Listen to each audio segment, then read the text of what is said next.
ప్రభు బల్లో మనం పాలు పొందమునుపు యెషయా గ్రంథం 25వ అధ్యాయం తీసుకుందాం.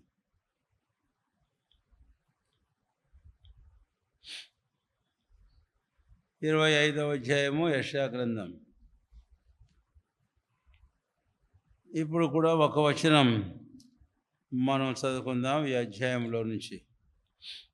9వ వచనం అందరము కలిసి చదువుకుందాం. యెషయా 25:9వ వచనం. అందరం కలిసి తేటగా చదవండి దయచేసి. ఆ దినమున జనులు ఇలాగనందురు, ఇదిగో మనల్ని రక్షించునని మనము కనిపెట్టుకొని ఉన్న మన దేవుడు, మనము కనిపెట్టుకున్న యెహోవా ఏనే, ఆయన రక్షణను బట్టి సంతోషించి ఉత్సహింతము. ప్రార్థించుకుందాం. ప్రియమైన తండ్రి, మా మధ్యలో మీరు ఉంచిన బలను బట్టి మీకు వందనాలు తెలియజేస్తున్నాం. మాకు మీరు చెప్పారు, నేను వచ్చే వరకు నన్ను జ్ఞాపం చేసుకుండకాయ దీన్ని చేయుడని. కాబట్టి దాన్ని మేము చేయబోతుండగా యోగ్యముగా చేసేందుకొరకై మమ్మల్ని మీరు మీ ఆత్మ ద్వారా వాక్యంలోంచి హెచ్చరించము. మా హెచ్చుతగ్గులు లోటుపాట్లు సరి చేసుకున్న వారమై యోగ్యముగా మీ బల్లో చేయవేటుకై మమ్మల్ని సిద్ధపరచము. మీ వాక్యమును మాకు దీవించు. యేసు నామమున అడుగుచున్నాము తండ్రి, ఆమెన్.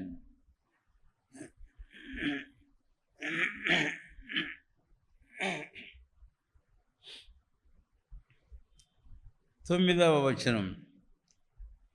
ఆ దినమున జనులు ఇలాగూ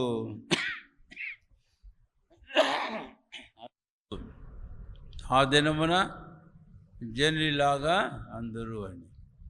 అంటే ఆ దినమున అనే మాట మనల్ని ముందు పూర్వానికి తీసుకొని పోతుంది.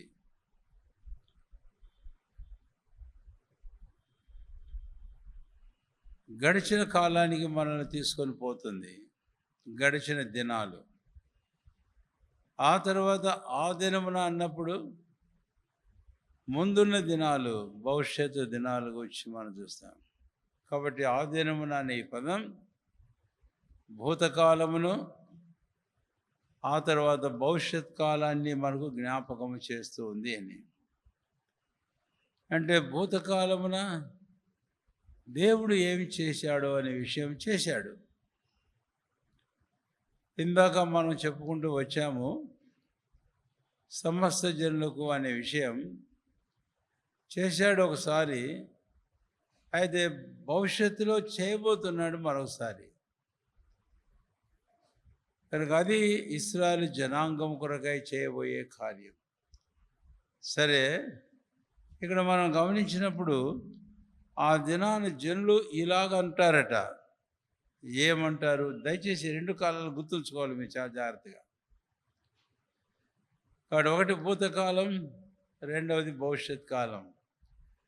కాబట్టి మధ్యలో ఈ మాట చెప్పబడుతుంది. ఆ దినమున జనులు ఇలాగ అందరూ ఏమన్నారు చూడండి, అందరం చదువుదాం. ఇదిగో మనల్ని రక్షించునని మనము కనిపెట్టుకున్న మన దేవుడు, మనము కనిపెట్టుకున్న యెహోవా ఏనే. చాలు. ఇక్కడ ఒక పదం వాడాడు 2 సార్లు. మనము కనిపెట్టుకొనిన దేవుడు, మనము కనిపెట్టుకొనిన యెహోవా ఏనే అని. ఆ తర్వాత ఇప్పుడు ఆ దినానికి వచ్చినప్పుడు ఒక మాట అన్నారు. ఇప్పుడు ఆయన రక్షణను బట్టి సంతోషించి ఏం చేద్దాం? ఇప్పుడు ప్రోత్సహిద్దాం. కాబట్టి ఆ భూతకాలం ఒకటి, రెండవది భవిష్యత్ కాలం. ఆ తర్వాత ఆ దినాన జనులు ఇలాగంటారట, మనము కనిపెట్టుకొని ఉన్న మన దేవుడు, మనము కనిపెట్టుకున్న యెహోవా. కాబట్టి 2 కాలాలలో ఈ జనాంగం ప్రజలు వారు కనిపెట్టుకొని ఉన్నారు. Waiting upon the Lord. కనిపెట్టుకోవడం అంటే వేచి ఉండడం, వెయిటింగ్. ఆ మాట దయచేసి మనం, ఇది ప్రాముఖ్యమైన మాట ఇదే. మొదటి మాట చెప్పాను భూత, తర్వాత భవిష్యత్ కాలం. అయితే ఒక కాలములో చూసిన సంగతులు చూచి ఇంకొక కాలానికి పోబోనటువంటి ప్రజలు ఆ కాలం కొరకు వీరు ఏం చేస్తున్నారంటండి, యెహోవా యొద్ద కనిపెట్టుకున్నారు. కాబట్టి బైబిల్ చెబుతుంది, it is good for man to wait upon the Lord. ప్రభు అయిన దేవుని సన్నిధిని కనిపెట్టుకొనడం మంచిది మనుషునికి అని విలాపవాక్యంలో మనం చూస్తాం. అది యెషయా గ్రంథం 40వ అధ్యాయం చివరి వచనాలకు వస్తే, యెహోవా కొరకు ఎదురు చూచు మనుషులు అటు వారు పక్షిరాజు వల్ల రెక్కలు కలిగి పైకి ఎగురుతారు, అలయక పరిగెత్తుతారు, సొమ్మసిల్లక నడిచిపోదు. ఎవరు వాళ్ళు? యెహోవా. They that wait upon the Lord, wait upon the Lord. కాబట్టి వేచి ఉండడం, కనిపెట్టుకొని ఉండడం, ఇది చాలా ప్రాముఖ్యమైన విషయం మన క్రైస్తవ జీవితంలో. అయితే చాలాసార్లు వెయిట్ చేయం. వెయిట్ చేయక తొందరపాటు చేత తొట్టుపడుతూ ఉంటాం, తొందరపాటు చేత కాళ్ళు జారుతూ ఉంటాయి. కాబట్టి క్రైస్తవుని జీవితంలో ఏ విషయంలో కూడా తొందరపడకూడదు. కొన్నిసార్లు ప్రార్థన చేస్తాము, నా ప్రార్థన ఇంకా జవాబు రాలే, ఇంకెన్ని రోజులు ప్రార్థన చేయాలా, నేను మానుకుంటా, లేకపోతే నేను ఇక బైబిల్ చదవను, లేక మందిరానికి పోను, దేవుని వాగ్దానాల మీద నేను నమ్మిక ఉంచను, ఇంకెంతకాలం. భక్తుడు హబక్కూకు కూడా తన గ్రంథంలో రాస్తూ ఆ మాటలు అన్నాడు, ఇక ఎంతకాలం ఇలాగా జరుగుతూ ఉంటుందయ్యా అంటే, వాళ్ళట కాని ప్రజలు ఒక బెస్తవాడు చేపలు పట్టుకున్నట్లు వాడు వల వేస్తున్నాడు, పట్టుకుంటున్నాడు, నష్టం చేస్తున్నాడు, ఇంకెంతకాలం ఇలాగ జరుగును. చదవడం మంచిదేమో. వచ్చిన 1, 2 దయచేసి హబక్కూకు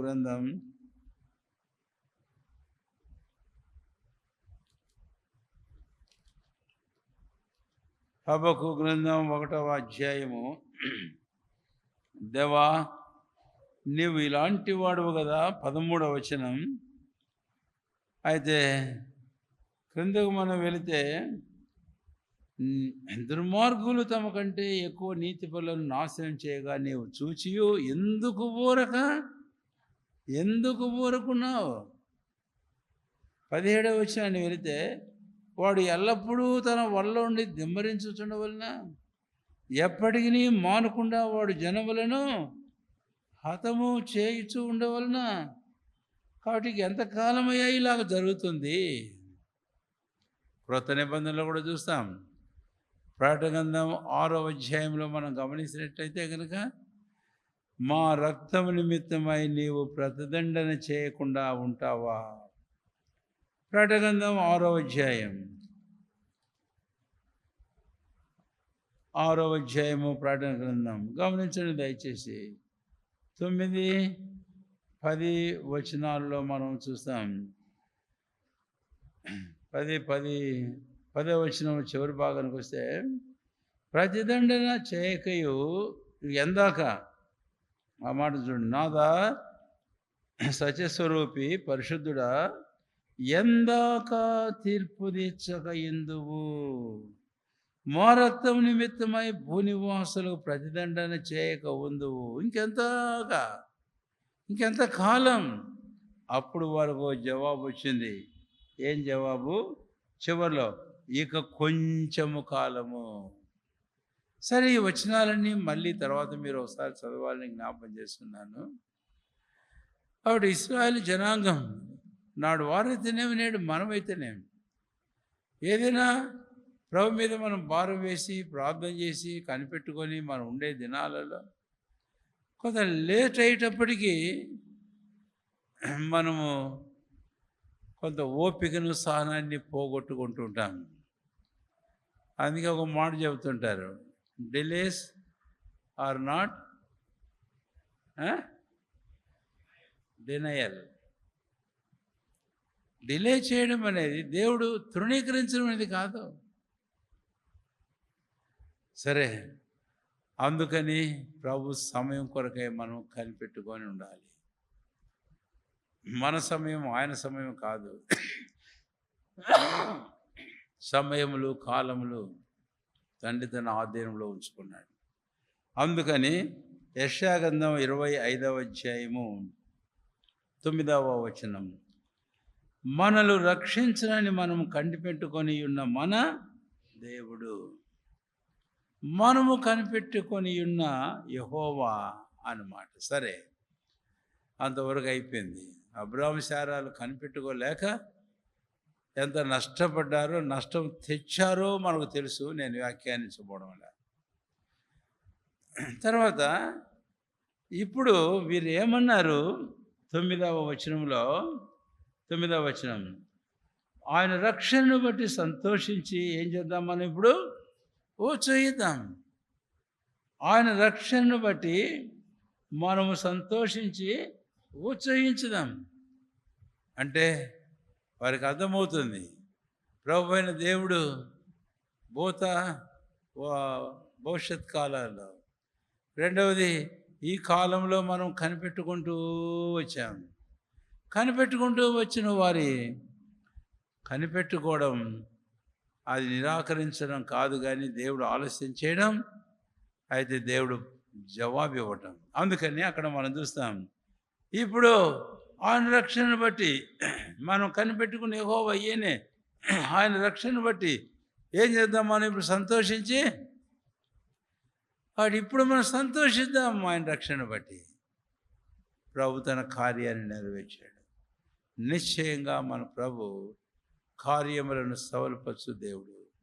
ఆయన మాట ఇచ్చేవాడు, ఆయన నెరవేర్చేటటువంటి దేవుడు. ఆయన ఎంత మాత్రం మాట తప్పేవాడు కాడు. అది మనం మనసులో ఉంచుకోవాలి. 25వ అధ్యాయము యెషయా గ్రంథం, దయచేసి రండి. ఆ ముందు భాగాన్ని మనం వెళితే 25వ అధ్యాయం యెషయా గ్రంథం, నేను చదివే భాగం గమనించండి. 1వ వచనం చివరి భాగం, నీవు అద్భుతములు చేసిదివి, సత్య స్వభావమును అనుసరించి నీవు పూర్వకాలమున చేసిన నీ ఆలోచనలను నువ్వు నెరవేర్చావు. ఏమైతే నువ్వు ఆలోచన చేశావో, ఏమైతే నువ్వు నిర్ణయించావో, నీ సంకల్పాలు ఏంటివో అవి నువ్వు నిశ్చయముగా నెరవేర్చావు.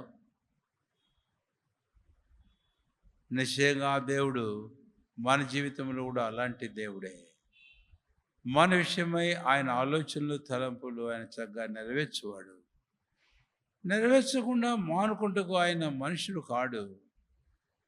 యోబన్నాడు చివరికి 42:1, నీవు సమస్త క్రియలు చేయగలవాడు, నీవు ఉద్దేశించింది ఏది కూడా నిష్ఫలం కానేరదు. కీర్తనాకారుడు అంటాడు, నాకై నీవు ఉద్దేశించిన దాన్ని సఫలం చేయము. కనుక కనిపెట్టుకోవడంలో మనం ఇది చూస్తాం. కనిపెట్టుకున్నప్పుడు మన ప్రభువైన దేవుడు ఎలాంటి వాడు అనే విషయానికి వస్తే, ఇక్కడ ఈ మాట నేను మీకు చెప్పినప్పుడు ఆ ఆలోచనలు, చేసిన ఆలోచనలు ఆయన తన సత్య స్వభావం అనుసరించి ఏం చేస్తాడంటే వాటిని చెప్పండి, నెరవేరుస్తాడు. ఇప్పుడు సంకల్పాలు, ఆలోచనలు అనేది కీర్తన గ్రంథం 33వ అధ్యాయంలో ఒక వచనం చదువుదాం ముందుగా. ఆ తర్వాత కీర్తనలో మరొక వచనం నేను చూపించి దాటిపోతాను. 33వ కీర్తన గ్రంథం, దయచేసి రండి. 9వ వచనం ముందు అందరం కలిసి చదువుదాం. తర్వాత 11వ వచనం కూడా 9 అందరం కలిసి, ఆయన మాట సెలవిగా దాని ప్రకారం ఆయన ఆజ్ఞాపింపగానే కార్యము స్థిర. 11వ వచనం, యెహోవా ఆలోచన సదాకాలము నిలుచును, ఆయన సంకల్పములు తరతరములకు. అంతే, దేవుని ఆలోచన సదాకాలం ఉంటుంది. ఆయన సంకల్పాలు ఎలాగుంటాయంటే చెప్పండి, తరతరాలుగా. అయితే ఇక్కడ నేను ఒక పదం మీకు ఇంకో వచనం చూపిస్తాను కదా కీర్తనలో, కనుక 25వ అధ్యాయం మొదటి వచనం చివరి భాగం మీరు మనసులో ఉంచుకొని 33వ అధ్యాయం 9, 11 వచనాలు మనసులో ఉంచుకుంటే 9వ వచనంలో ఒక పదం వాడాడు. ఆయన మాట సెలవేగా, రెండవది ఆయన ఆజ్ఞాపింపగా. అంటే దేవుడు ఊరకుండడు. నువ్వు కనిపెట్టుకొని ఉంటే ఆయనకు ఆలస్యం చేస్తూనే ఉండడు. యెహోవానకు నేను ఆలస్యం చేయవాడును కాను. హబక్కూతోనే దేవుడు చెప్పాడు, ఆలస్యం చేయడు, ఇదిగో ఈ కార్యం జరుగుతుంది, ఇది త్వరగానే జరుగుతుంది. హబక్కూ గ్రంథం 2వ అధ్యాయం. ఆ మాట మనకు చాలా ప్రాముఖ్యమైన విషయమే. 3వ వచనం అందరము కలిసి చదువుకుందాం. 2:3 ఆ దర్శన విషయమై నిర్ణయ కాలము జరుగును, సమాప్తమవుటై ఆతురపడుచున్నది, అది తప్పక నెరవేరును, అది ఆలస్యముగా వచ్చును, దాని కొరకు నువ్వు ఏం కనిపెట్టుము, అది తప్పక జరుగును, జాగు చేయవచ్చును. జాగు చేయడండి దేవుడు. నిర్ణయ కాలంలో మన కొరకై ఆయన చేస్తాడు. దేని కొరకు మనం కనిపెట్టుకుంటున్నాము? ఏ ప్రార్థన చేసి ఆలస్యం చేస్తున్నామో జవాబు కొరకై, ఏ కార్యం నా కొరకు దేవుడు చేయాలని ప్రార్థిస్తూ ఆయన కనిపెట్టుకుంటున్నాము. మన భవిష్యత్తు విషయంలో ఏమి తలంచి మన జీవితంలో దేవుని కొరకు కనిపెట్టుకుంటున్నాము. ఆలస్యమైన అది తృణీకరించడం కాదు, కానీ ఈ వాక్యాలు బట్టి దేవుడు తప్పనిసరిగా దాన్ని ఆయన ఏం చేస్తాడు? నెరవేరుస్తాడు అని. ఆయన వాక్యము అని అన్నప్పుడు, ఇప్పుడు నేను భక్తుడు దావీదు ఒక మాట అన్నాడు 119వ కీర్తనలో, చాలా చక్కని మాట. 119వ కీర్తన. ఎందుకంటే ఇందాక 9వ వచనంలో 33:9 చదివాం కదా. రండి 119వ కీర్తన, 119వ కీర్తన 89వ వచనం. యెహోవా నీ వాక్యము ఆకాశమందు నిత్యము నిలకడగా ఉన్నది, నీ విశ్వాస్యత తరతరములు ఉండును, సమస్తమును నీకు సేవ చేయుచున్నవి, కావున నీ నిర్ణయము చొప్పున అవి నేటికి నీ స్థిరపడి ఉన్నది. ఆయన నిర్ణయించాడు, అవి స్థిరపడతాయి. 89వ వచనం, యెహోవా నీ వాక్యం ఆకాశమందు నిత్యము, అంటే నీ మాట మారదు, అది నిత్యము నిలకడగా ఉంటుంది, అది తప్పక నెరవేరుతుంది. 24:35 మత్తయి సువార్త. భూమి ఆకాశంలో గతించును, కానీ నా మాటల్లో సున్నయ్యను పొల్లియను పోదు అని ప్రభు అని దేవుడు సెలవిచ్చాడు. అందుకని ఆయన కొరకై మనం కనిపెట్టుకొని ఉందాం. యెహోవా కొరకు ఎదురు చూచువారు ఎవరట? ధన్యులు. యాకోబు దేవుడు తమకు ఆశ్రయంగా ఉండి ఆయన కొరకు కనిపెట్టుకునేవాడు ధన్యుడు. సరే, 25వ అధ్యాయము యెషయా గ్రంథానికి మనం వెళ్దాం. యెషయా గ్రంథానికి మనం వెళ్దాం. ఇప్పుడు 3వ వచనము, 4వ వచనము. నేను కొన్ని పదాలే నేను మీకు ఇక్కడ జ్ఞాపకం చేయగోరుతున్నాను, రండి దయచేసి. భీకరుల ఊపిరి గోడకు తగిలిన గాలి వానవలి ఉండగా నీవు బీదలకు, ఆ పదం గుర్తుంచుకోండి, శరణ్యముగా ఉంటివి. ఆ తర్వాత అదే వచనంలో క్రిందకు వస్తే, దరిద్రులకు కలిగిన శ్రమలో వారికి శరణ్యముగాను, గాలి వాన తగలకుండా ఆశ్రయముగాను. అది 2వ పదం, ఆశ్రయం. 3వ పదానికి వస్తే, వెట్ట తగలకుండా నీడగాను ఒంటివి, కాబట్టి బలిష్ఠులైన జనులు నిన్ను ఘనపరిచెదరు. ఇప్పుడు ఇక్కడ మన దేవుడు ఎలాంటి వాడు అనే విషయానికి మనం వస్తే, ఇంతవరకు మనం చూసుకుంటూ వచ్చిన తలంపులతో కూడా 3వ వచనంలో శరణ్యము అనేటటువంటి మాట 2 సార్లు వచ్చేది. కాబట్టి భీకరుల అనే సందర్భంలో బీదలకు, తర్వాత భీకరులు అనే సందర్భంలో దరిద్రులకు. కాబట్టి భీకరులు వర్సెస్ దీనులు, దరిద్రులు. అలాంటి వారి ముందు వీరు నిలవగలరా అండి? చాలా కష్టం. అందుకని ఒక మాట చెప్పచ్చు వారిని గూర్చి. ఇశ్రాయేలు విషయంలో ఒక మాట వాడబడింది. తమ కంటే బలవంతుడైన వాని చేతిలో నుంచి వారిని ఆయన విడిపించాడు, వారి విమోచకుడు. కాబట్టి ఈరోజు భీకరులు, బలవంతులు అనేకులు. అంతేకాదు ప్రభువైన క్రీస్తు శత్రువుని గురించి మాట్లాడుతూ మత్తయి 12వ అధ్యాయంలో బలవంతులైన ఒకని మొదట బంధించితేనే కానీ వాని ఇంట ఉన్న సామాగ్రిని దోచుకొనలేడు అన్నాడు. అది అపవాది గురించి మాట్లాడాడు. అయితే యోహాను రాస్తూ అంటాడు కదా, లోకంలో ఉన్నవాని కంటే మీలో ఉన్నవాడు గొప్పవాడు, ఆయన ఇంకా బలవంతుడు. కనుక ఇక్కడ ఈ తలంపు ఇంగ్లీష్ బైబిల్లో శరణ్యం అనే మాటకి ఏమనుందంటే, ఏమనుంది? Strength. No strength. First strength the needy. Strength to the needy. ఇప్పుడు ఇక్కడ పేదలు బీదలు అన్నమాట, దరిద్రులు అన్నమాట మనకి ఏం చూపిస్తుంది? ఇంగ్లీష్లో బాగుంది అది, నీడీ. కాబట్టి బీదలంటే మనకు తెలుసు అవసరంలో ఉన్నవారు, దరిద్రులంటే అవసరంలో ఉన్నవారు. కాబట్టి ఈరోజు రక్షించవలన దేవుని ప్రజలమైన మన జీవితాలలో కూడా రక్షణ పొందిన బీదలము, దరిద్రులము అని అంటే ఇంకేదో బీదలు, దరిద్రులు అనుకోకండి.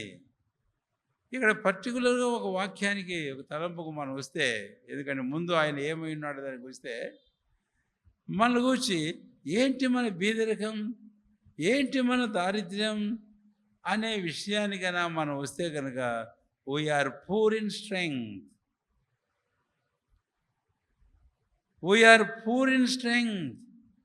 మనం బలము విషయంలో పేదలము.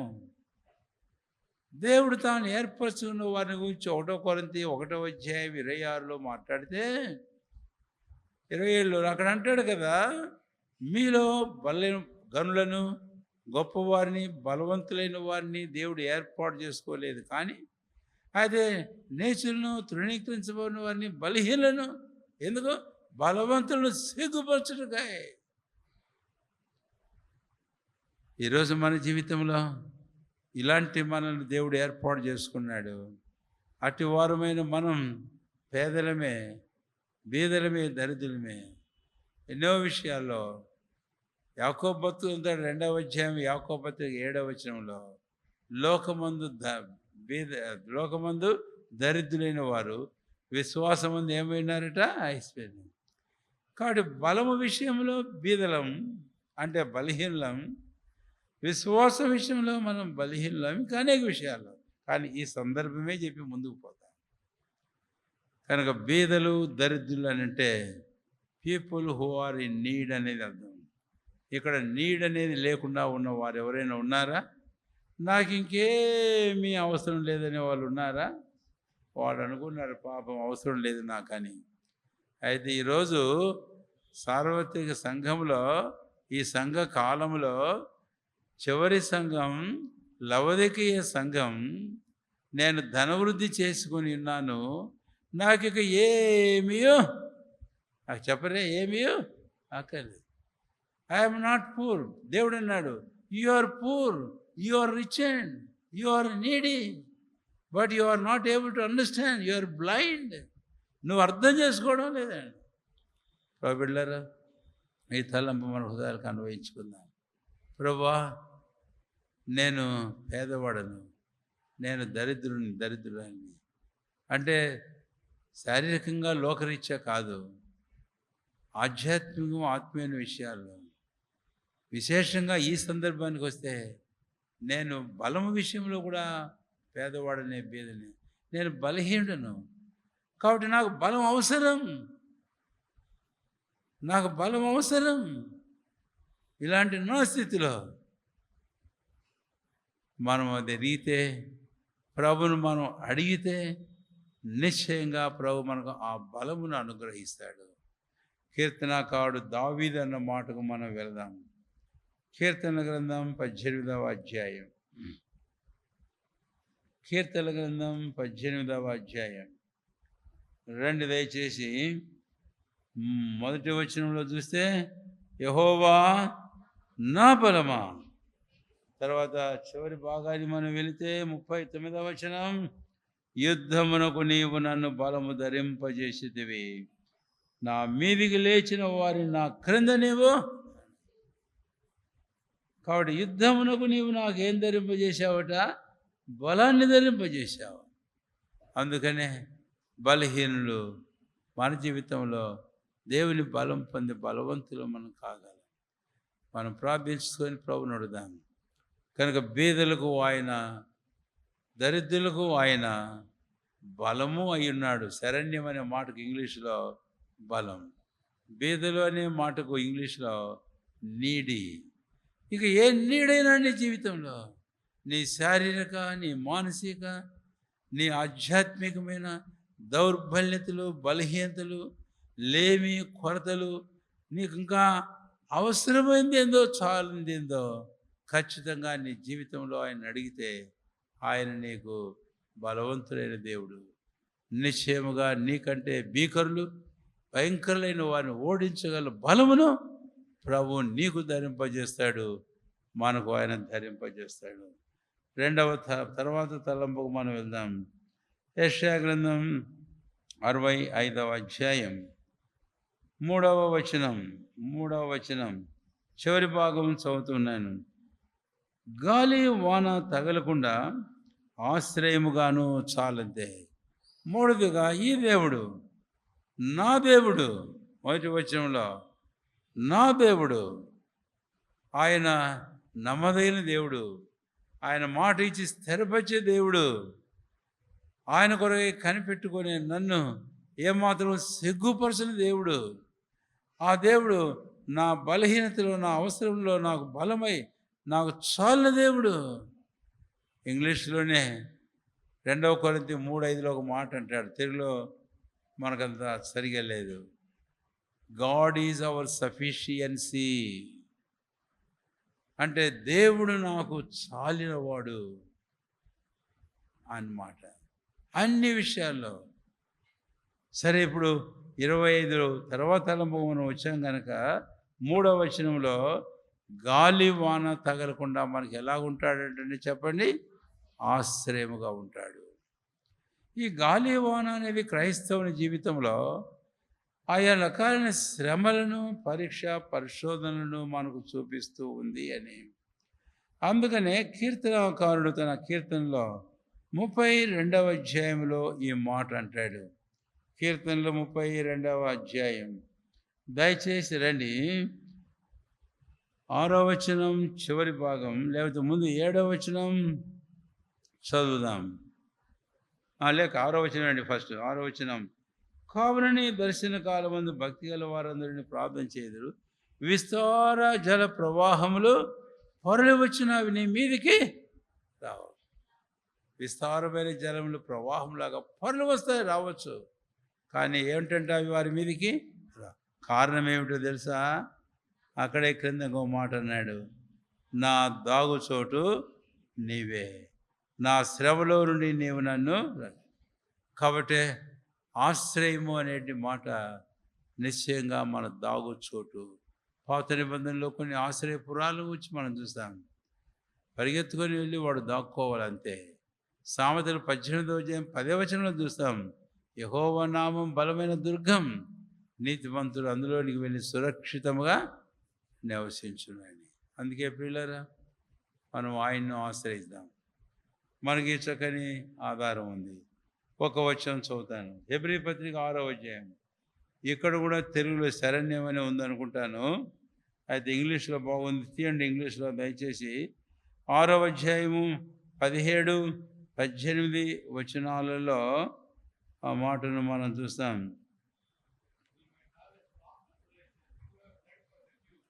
17, 18లో శరణాగతులమైన మనకు అని ఉంది. శరణాగతులము. అయితే ఇంగ్లీష్లో ఏముందండి? Who have fled to refuge. చాలా చక్కగా అర్థమవుతుంది. అంటే ఆ ఆశ్రయానికి పరిగెత్తువారు. So free to refuge.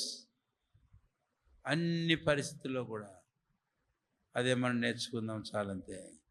నీతిమంతుడు అందులోని పరిగెత్తుకొని వెళ్తాడు. అదేదో పాత నిబంధనలు కాదు, క్రొత్త నిబంధనలు హెబ్రీ 6వ అధ్యాయంలో. కనుకనే ఆయన మనకు శరణ్యం, మనం ఆయన శరణాగతులం అవుదాం. ఆ రెఫ్యూజ్కి మనం పరిగెత్తాం, నిశ్చయంగా మనం కప్పబడతాం. దావీదుతో ఏకీమించి మనం చెప్పగలుగుతాం, విస్తార జల ప్రవాహములు పొరలు వచ్చిన నిశ్చయముగా అవి వారి మీదికి రావు, నా మీదికి రావు. ఎందుకంటే నా దాగుచోటు ఆయనే. చివరిగా యెషయా గ్రంథం 25వ అధ్యాయం. యెషయా గ్రంథం 25వ అధ్యాయం. ఇక్కడ మరొక మాటను మనం చూస్తాం. అది కూడా ఇలాంటి సందర్భమే. 25వ అధ్యాయం 3వ వచనం. వెట్ట తగలకుండా నీడగాను ఉంటివి. కాబట్టి వెట్ట తగలకుండా ఎవరుగా ఉన్నారటండి? నీడగా ఉన్నాడు. కాబట్టి నీడ అనేది ఎంత చాలా ప్రాముఖ్యమో మనకందరికీ బాగా తెలిసిందే. ఇదే ప్రవక్త అయిన యెషయా ఈ విషయాన్ని గురించి 32వ అధ్యాయంలో కూడా చక్కగా వ్రాశాడు. 32వ అధ్యాయము 32వ అధ్యాయము 2వ వచనం. మనుష్యుడు గాలికి మరుగైన చోటు వలన, గాలివానకు చాటైన చోటు వలన ఉండును. ఎండిన చోట నీళ్ళ కాలువలను, అలసట పుట్టించు దేశమున గొప్ప బండ. కాబట్టి ఎండిన నేల, ఎండిన చోట అలసట పుట్టించు దేశం. ఎండ ఎలాగా అలసట తెస్తుందో మనకు తెలుసు. అయితే అలాంటి పరిస్థితిలో మన ప్రభు అయిన యేసుక్రీస్తు వారు మనకు ఎలాగ ఉన్నాడంటే గొప్ప బండ నీడగా ఉన్నాడు. బండ నీడ వలె ఉన్నాడు. కాబట్టి ఆయన నీడలో మన జీవితాల్లో మనం కూర్చోవాలి. అందుకనే ఆ షూలమ్మీతి ఆమె పరమగీతంలో ఆ మాట అన్నట్లే మనం చూస్తాం. పదే పలు పర్యాయములు. రండి దయచేసి 3వ వచనం 2:3. అడవి వృక్షములలో జల్దరు వృక్షం ఎట్లున్నదో పురుషులలో నా ప్రియుడు అట్టున్నాడు. ఆనందభరితనై నేను అతని నీడను కూర్చుంటిని అని. అతని నీడను కూర్చుంటిని అని. కనుక ఈరోజు మన జీవితంలో ఇలాంటి చక్కని నీడ మన ప్రభు అయిన క్రీస్తు. ఈ ఎండ అనేది మత్తయి సువార్తలో 13వ అధ్యాయంలో మనం వస్తే కనుక రాతి నేలబడిన విత్తనమును గూర్చి మనం చూస్తాం. పడింది విత్తనం, మొలకెత్తింది విత్తనం. అయితే సూర్యుడు ఉదయించగానే ఏమైందంటే అది దాని వేరు వాడి ఆ తర్వాత మాడి నిష్ఫలమైపోయింది అన్న. చాలాసార్లు ఈ ఎండలు మన జీవితాలలో, ఈ వేడిమి మన జీవితాలలో అలాగా మనల్ని చేస్తూనే ఉంటుంది అని.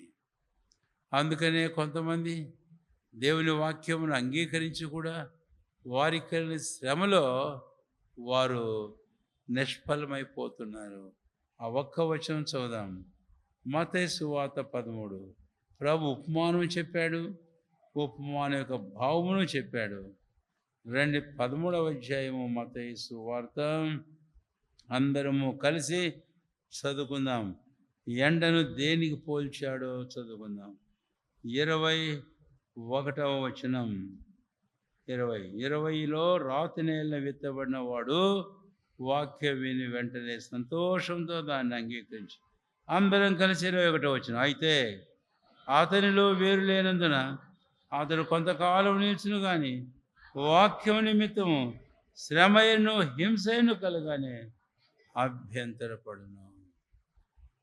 కనుక ఇక్కడ ఈ సంగతి మనకు స్పష్టంగా ముందు ఉపమానంలోనేమో ఏమని రాయబడింది దీని గురించి. రండి 6వ వచనం 13:6.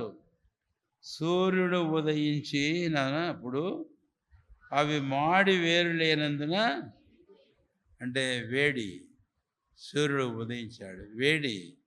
వేడిని పుట్టించేది. ఇలాంటివి ఈ వేడిని దేనికి పోల్చాడు యేసుప్రభు వారు? మనం చదివాం 21వ వచనంలో, వాక్యం నిమిత్తము శ్రమయను హింసయను కలుగానే అభ్యంతరపడ్డాం. ఇక్కడ కూర్చున్నాం మనం, ఎక్కడెక్కడ ఏ సందర్భాల్లో అభ్యంతరపడ్డాం? కనుక శ్రమయను హింసయను అనే ఈ ఎండలు, ఈ వేడిమి మనకు తగిలినప్పుడు, మనకైతే ఉన్నాడు గొప్ప బండ నీడ. అయితే ఆ నీడను మనం ఉంటే కనుక ఈ మనల్ని ఏమీ చేయలేవు. కనుక చాలా మొక్కలు కొన్ని ఉన్నాయి, చాలా పైరు, చాలా కొన్ని రకాల పంటలు అనేకములు ఉన్నాయి. తర్వాత ఈ నర్సరీస్ మనం చూస్తూ ఉంటాం. ఏం చేస్తారు వాళ్ళు చెప్పండి? ఎండ తగలకుండా పెద్ద షెడ్ వేస్తారు, పందిళ్ళు వేస్తారు. అది మన ప్రభు అయిన క్రీస్తు మనకు. కాబట్టి షూలమ్మెత్తి వాళ్ళు చెబుదాం, అరణ్యంలో నేను ఆయన జలద వృక్షం అంటూ, నేను ఆయన నీడను కూర్చుంటాను. ప్రార్థన చేసుకున్నాను.